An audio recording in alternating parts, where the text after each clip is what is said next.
Mabagal po. Mabagal po, ano?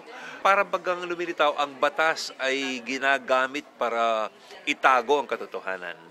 Yung mga peso accounts niya na yun lang makikita natin ano yung nagkamal siya ng mga maraming financial resources na hindi naman galing sa pinagpaguran niya, ano? Hindi naman galing sa sahod niya. Yun lang, ganun lang kasimple. And because of this, yung simpleng tao ang nadadama nila, we have a Chief Justice na mahirap ng pagkatiwalaan. The whole time I was thinking of the ordinary Filipino people. Paano kaya nila ito pinapanood, ganyan. Kasi sa totoo lang may effort. 'Di ba? Pero ang iniisip ko sana yung ating mga mamamayan ay wag silang wag nilang ituring na ang paghahanap sa katotohanan at katarungan ay yung bang nakakapagod, nakakasawa. Wag. Marami nang masyadong lumabas eh. 'Di ba kahit konting lumabas lang na isa, pag nabahiran na ang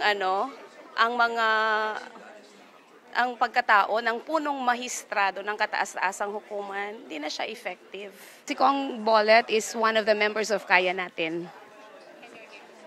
At nandito kami para, ang akala kasi namin sa araw na ito ay isasalang din siya sa pagtatanong.